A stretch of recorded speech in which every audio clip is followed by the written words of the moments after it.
Welcome, Fox. So, in this video, we are going to start off with chapter 18th, and that will be around the South literature.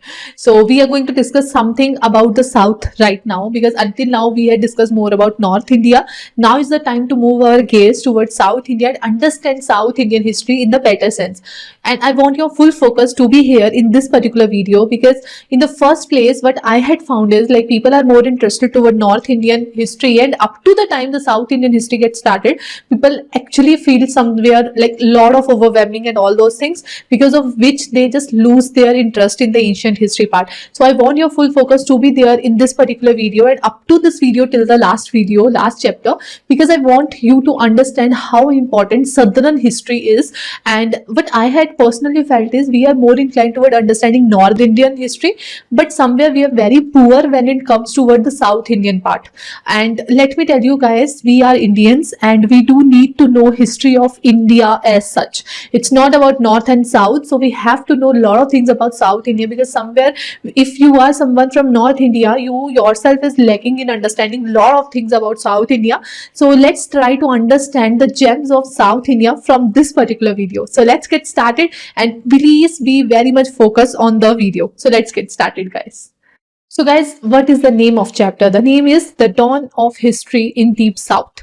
That means in the southern part of India, how history was starting it off or giving its imprint. That's what we are going to discuss in this particular video. So let's start off with from the beginning. That is, before prehistoric age, upland portion of peninsula were inhabited by people who are called megalith builder. What is megalith basically? Let me give you a snap for it.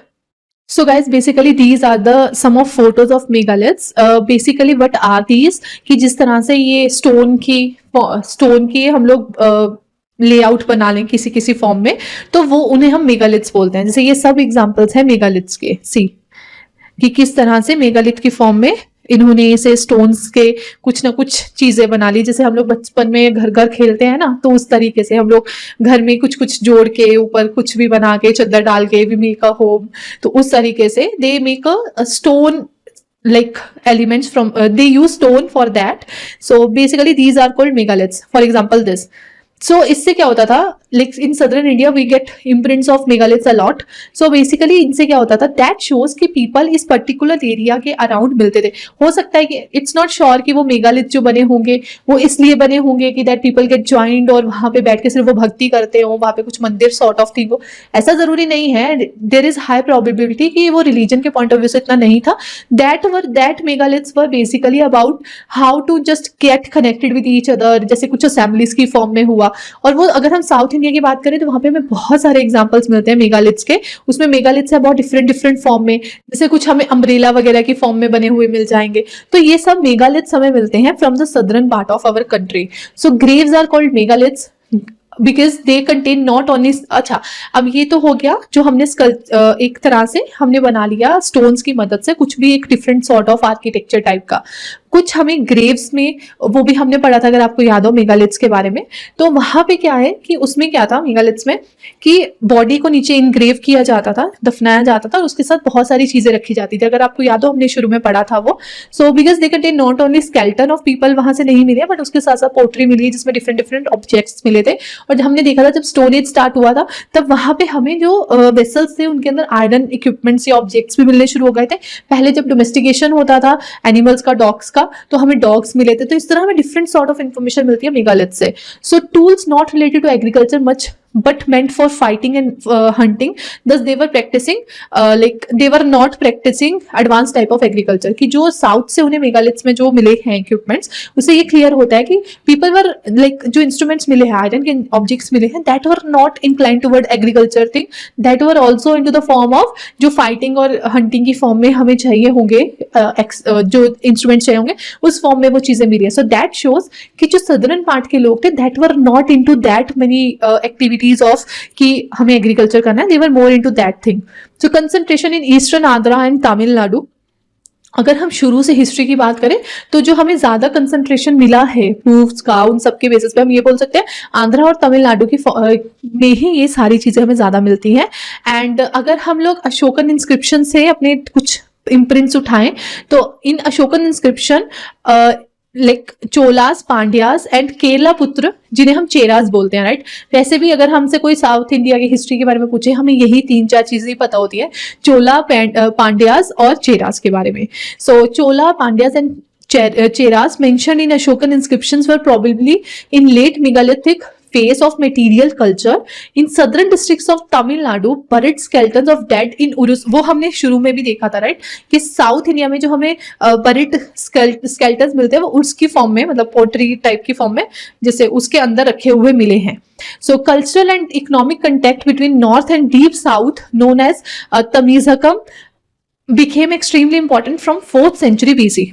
Deep south, जिसे कि तमिज़कम मतलब basically that area that relate to Tamil, so उसमें सारा ये आंध्रा, कर्नाटका, तमिलनाडु, ये सारे areas आ गए।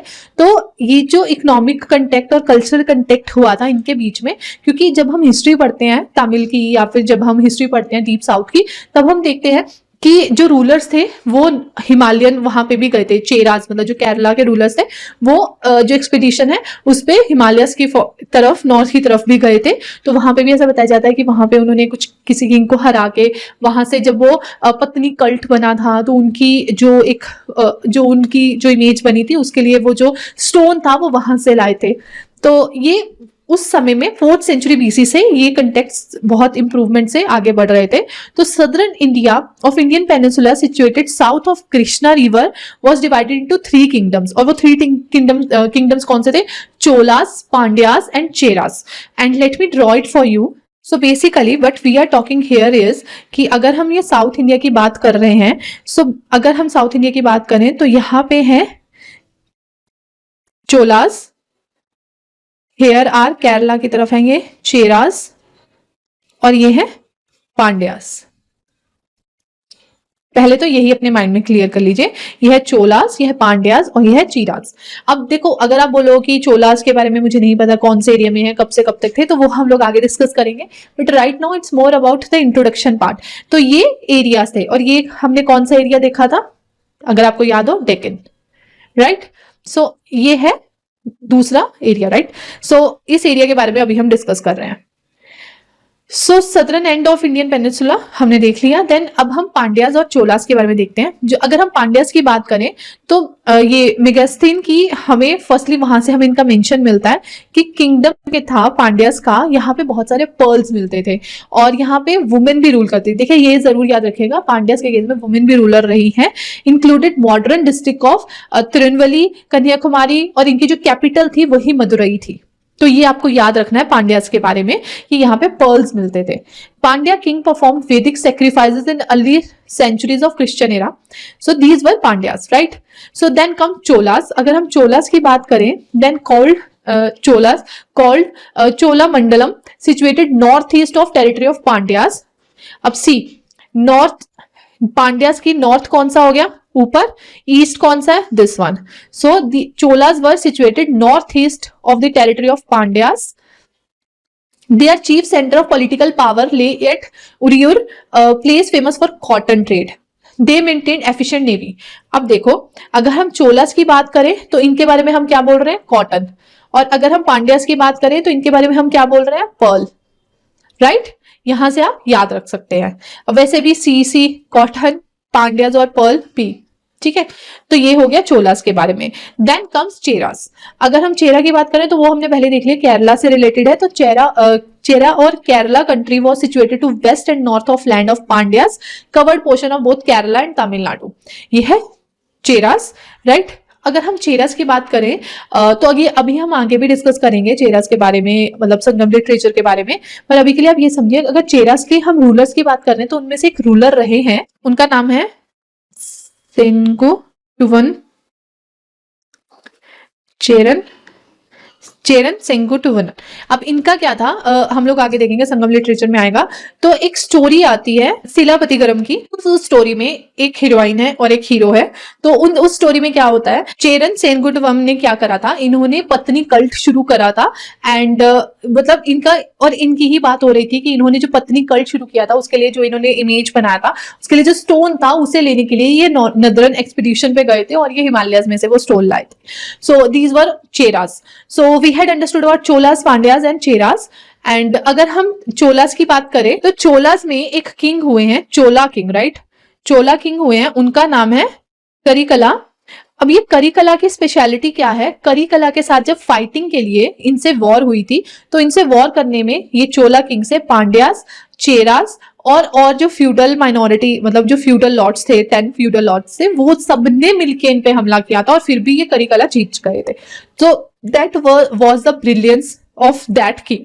तो ये भी एक अच्छी चीज थी जो हम याद रख सकते हैं। So basically these are more about Cholas, Pandyas and Cheras, and I hope now you are able to understand them better. So Chera or Kerala country was situated to west and north of land of Pandyas, covered portion of both Kerala and Tamil Nadu. Hello guys, I hope you are enjoying the session, but this is a quick pause over where I want you to understand the importance of backup plan. I do know that you are putting your 100%, but still it's always advisable to have backup plan where you can monetize the skill set that you are gathering throughout this UPSC preparation. How to do that, how everything will work, I will let you know when you subscribe to my dedicated YouTube channel where I let people know कि कैसे वो जो उनके पास skills है, skill set है, उसको वो monetise कर सकते हैं। And everything is intact with you, आपके पास सारे स्किल सेट है, जितनी आप ग्राइंड में से निकल रहे हो, you do know about lot of things, but the only thing that you do not know right now, तो उसे कैसे मोनेटाइज कर सकते। So I had shared my lived experience over there on my another YouTube channel that is dedicated to plan B, और I always call it as a reinvention journey. So just check it out, the link in the description, and subscribe to that YouTube channel right now, ताकि आपको वो सारी की सारी journey का पता चल सके, आप मेरे वो lived experiences से benefit उठा सके। So I hope you will do that right now, and now this is the time to get back to the video. Then there is also one term called Pariyan.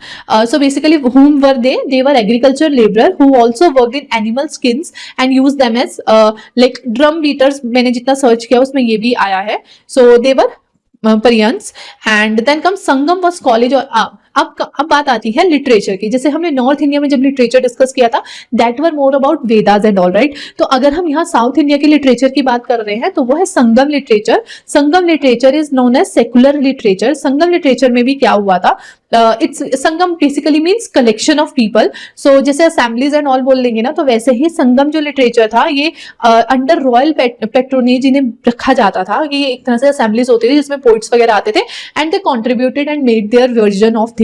और उन्हें इकट्ठे करना, उनको सब कुछ प्रोवाइड करना एंड ऑल, तो वो कौन करता था, किंग्स करते थे। सो पेट्रोनेज इन मदुरई। अब संगम लिटरेचर के बारे में कुछ पॉइंटर्स डिस्कस करते हैं। अगर हम संगम लिटरेचर की बात करें तो उसमें फर्दर हम क्लासिफिकेशन करते हैं कि कुछ कंटेक्स्ट या कुछ जो डॉक्यूमेंट्स मेकअप हुए हैं वो है नरेटिव और कुछ है डिडक्टिव। अब नरेटिव का मतलब क्या है उसे बोल देते हैं, so sorry guys, I am not able to pronounce them very well, मिल्का नक्कू एंड दी, इनमें जो ये मिल्का नट्टू और दूसरा डिटेक्टिव को बोल देते हैं किल्का नक्कू।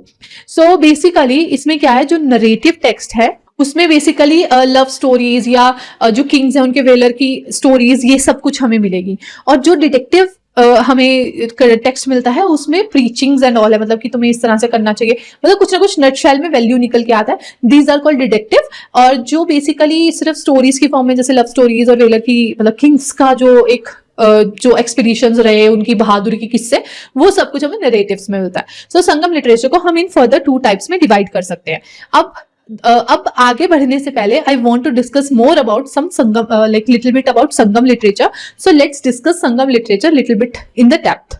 इतना तो हमने देख लिया है कि जो संगम लिटरेचर है ये अंडर रॉयल पेट्रोनेज इसे रखा जाता था, मतलब जो रॉयल लोग थे वो पेट्रोनेज करते थे इसको, तभी ये संगम लिटरेचर बना है। अब इसमें कॉम्बिनेशन होता था पोइट्स का। अब अगर हम संगम लिटरेचर की बात करें, जो ये कलेक्शन ऑफ पीपल है, इसे अगर हम साउथ की लैंग्वेज में बोले उसे क्या बोलते हैं, मुच्छिगम। और ये 3 हुई थी, लाइक 3 टाइम्स ये मुच्छिगम या संगम जो था वो हुआ है। तो फर्स्ट टाइम में क्या हुआ, फर्स्ट टाइम में हुई थी मदुरई में, सेकेंड टाइम में हुई थी कप्पाडुरम, और थर्ड टाइम भी हुई थी मदुरई में। पहली बार 2 टाइम मदुरई में हुई, राइट। और उसके बाद जो ये फर्स्ट टाइम जब ये मदुरई में हुई है तो उसमें कौन कौन था, मतलब किन्होंने पार्टिसिपेट किया था। ऐसा बोला जाता है जो गॉड्स थे और जो लेजेंडरी स्टेजेस थे उन्होंने ज्वाइन किया। सो दैट मींस डेफिनेटली इनके हमें कोई प्रूफ्स, मतलब कुछ नहीं मिलता है, कोई डॉक्यूमेंट्स नहीं सर्वाइव किए हैं। जो सेकेंड हुई थी मुच्छगम में, उसमें जो जिन्होंने वो ज्वाइन की थी वो थे large number of poets, right क्योंकि हम पहले ही समझ चुके हैं कि जो संगम लिटरेचर है वो सेकुलर है और उनमें पोइट्स वगैरह ने कंट्रीब्यूशन दिया था। जो ये सेकंड वाली थी, इसमें कौन सा डॉक्यूमेंट निकला, कौन सा लिटरेरी सोर्स है जो सर्वाइव किया, जो हमें पता है, दैट इज टोलका। Let me show that straight away, that is Tolkappiyam. This is more about grammar, कि इसमें ग्रामर और पोइट्री वगैरह लिखी हुई है। ये मिला था सेकेंड मुच्चगम से। देन थर्ड मुच्चगम दैट इज मुद्रई। इसमें फिर अगेन जो पोइट्स वगैरह थे उन्होंने कंट्रीब्यूशन किया या वो असेंबल हुए थे। एंड इसमें से जो सर्वाइव किए हैं डॉक्यूमेंट्स वो कौन से हैं जो लिटरेरी सोर्सेज हमें मिलते हैं, दैट इंक्लूड्स इटुकोई and then comes Pattu Pattu. ये सबसे इजी है मेरे लिए बोलना, Pattu Pattu. And then comes पत्ती पत्थी नैन हिल का नपू, राइट। एंड देन कम्स शिलापति गम। And then last is money Meghla.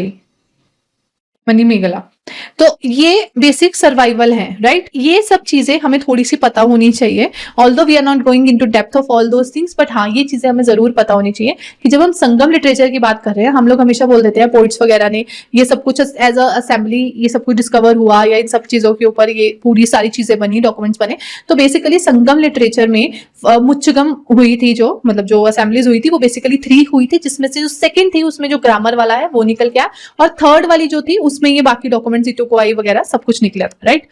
So now let's move toward this. The earliest megalithic people seems to be primarily pastoralist, hunter and fishermen, although they also produced rice. ये हमने देख लिया है।